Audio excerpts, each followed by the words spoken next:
جب کوئی بندہ گناہ کرتا ہے تو اللہ تعالیٰ اس کے اوپر 4 انعام فرماتا ہے، اس پر 4 احسان کرتا ہے۔ اب آپ سوچ رہے ہوں گے کہ بندہ گناہ کرے تو اس پر اللہ تعالیٰ کون سے احسان کرے گا؟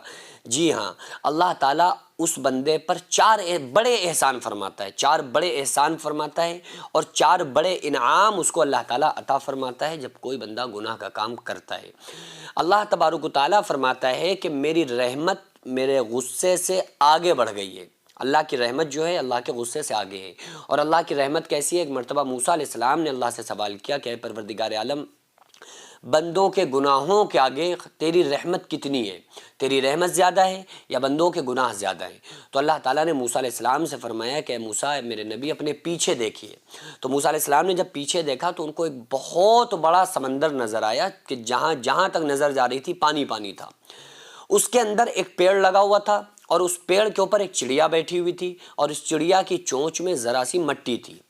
تو اللہ تعالیٰ نے فرمایا کہ اے موسیٰ، یہ جو پیڑ ہے سمندر کے اندر اور اس کے اوپر جو چڑیا بیٹھی ہے، اس چڑیا کی چونچ میں جو ذرا سی مٹی ہے، اگر یہ مٹی اس پانی میں گر جائے، سمندر میں گر جائے، تو کیا سمندر میں کوئی فرق پڑے گا؟ تو موسیٰ علیہ السلام کہنے لگے کہ مولا بالکل بھی نہیں، اس ذرا سی مٹی سمندر میں گرنے سے سمندر پر کوئی فرق نہیں پڑے گا۔ تو اللہ تبارک و تعالیٰ فرماتا ہے کہ موسیٰ، جو دیکھ رہو نا پانی، یہ سارا سمندر یہ میری رحمت ہے، اور اس پانی میں، اس سمندر میں جو پیڑ لگا ہوا ہے، اس پیڑ پہ بیٹھی ہوئی چڑیا ساری دنیا کے انسان ہیں، اور اس کے چونچ میں جو مٹی ہے یہ سارے انسانوں کے گناہ ہیں۔ جس طرح سے یہ مٹی سمندر میں گر جائے تو سمندر پر کوئی فرق نہیں پڑتا، اسی طرح سے میرا بندہ کوئی گناہ کرے یا کتنے بھی گناہ کرے تو میری رحمت پر اس سے کوئی فرق نہیں پڑتا ہے۔ اللہ تبارک و تعالیٰ اپنی رحمتوں کو مکمل طرح سے بندوں کو ان کے وہ انعامات عطا فرماتا ہے۔ آپ دیکھیے کہ اگر آپ لائٹ کا بل ادا نہ کریں، تاروں کو کاٹ دیا جائے گا۔ آپ کے ہاں اگر آپ ریچارج نہ کرائیں تو پھر آپ کی آؤٹ گوئنگ کالنگ وغیرہ بند کر دی جائے گی، اور آپ کال نہیں کر سکتے، میسیجز نہیں کر سکتے، آپ نیٹ نہیں چلا سکتے کیونکہ آپ کا بیلنس ختم ہو گیا ہے، آپ کا ریچارج ختم ہو گیا ہے۔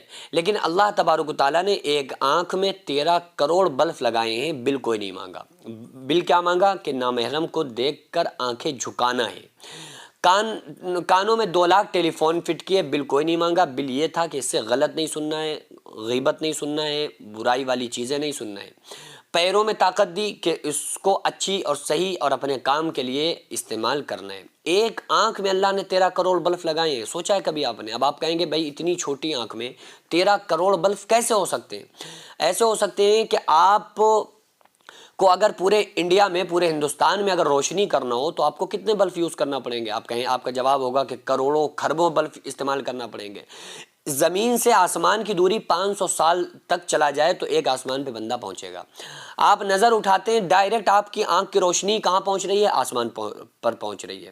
تو 13 کروڑ بلب ہے۔ 7 کروڑ بلب ایسے ہیں جو ہر چیز کی رنگینیت کو بتاتے ہیں۔ کوئی چیز بلیک ہے تو بلیک نظر آ رہی ہے، وائٹ ہے تو وائٹ نظر آ رہی ہے۔ یہ اللہ تبارک و تعالیٰ کا خاص فضل و کرم ہے۔ اب بندہ کوئی گناہ کرتا ہے، اللہ کی نافرمانی کرتا ہے، تو یہ زمین کہتی ہے، آسمان کہتا ہے، زمین کہتی ہے مولا اجازت دے ہم پھٹ کے اس کو نگل لیں، آسمان کہتا ہے مولا اجازت دے ہم ٹوٹ کر اس کے اوپر گریں، پہاڑ کہتے ہیں مولا اجازت دے ہم اس کو اپنے درمیان بھینچ دیں۔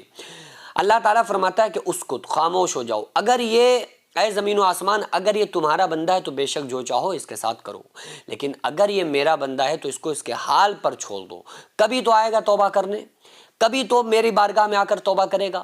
لیکن جب بندہ گناہ کرتا ہے تو اللہ احسان کون سے کرتا ہے؟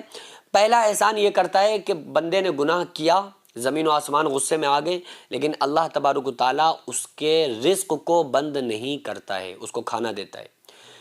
کتنا بڑا احسان ہے اللہ تعالیٰ کا۔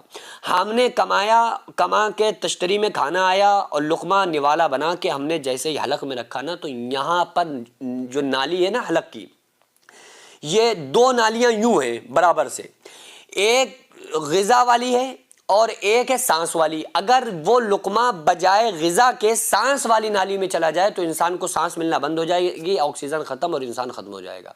یہاں پر بیٹھا ہوا فرشتہ ہے، جب کوئی بندہ ایک لقمہ منہ میں رکھتا ہے تو فرشتہ پوچھتا ہے کہ مولا اس کو زندگی کا سبب بناؤں اس لقمے کو یا موت کا باعث بناؤں؟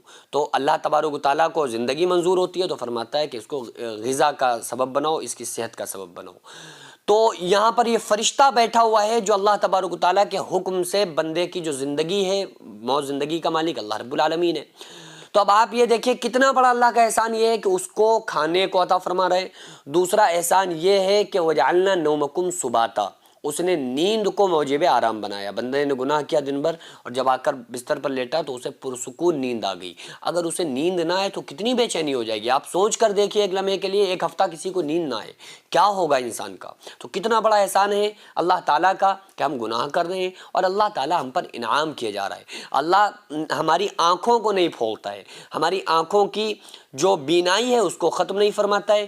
گناہ کی باتوں کو سننے کے سبب اللہ تعالیٰ ہمارے کانوں کی سنوائی کو ختم نہیں کرتا ہے۔ بے شک میرا رب العالمین، میرا رب ہی ایسا ہے جو 70 ماہوں سے زیادہ اپنے گناہگار بندوں سے بھی 70 ماہوں سے زیادہ پیار فرماتا ہے۔ جو مدرسہ آپ دیکھ رہے ہیں یہ لیڈیز مدرسہ ہے، جس کی زمین کو میں نے اپنا کھیت بیچ کر جس کو خریدا اور 1 منزل تک بنانے کا فی الحال ارادہ ہے، انشاءاللہ بنا لوں گا، لیکن اس کے بعد اس میں کروڑوں روپے کا خرچ ہے۔ آپ لوگوں سے گزارش ہے زیادہ سے زیادہ اس میں تعاون کریں، اللہ تبارک و تعالیٰ اس کا اجر آپ کو 70 گنا آخرت میں، 10 گنا دنیا میں اور مرنے کے بعد قیامت تک اللہ تعالیٰ اس کا ثواب آپ کو عطا فرمائے گا۔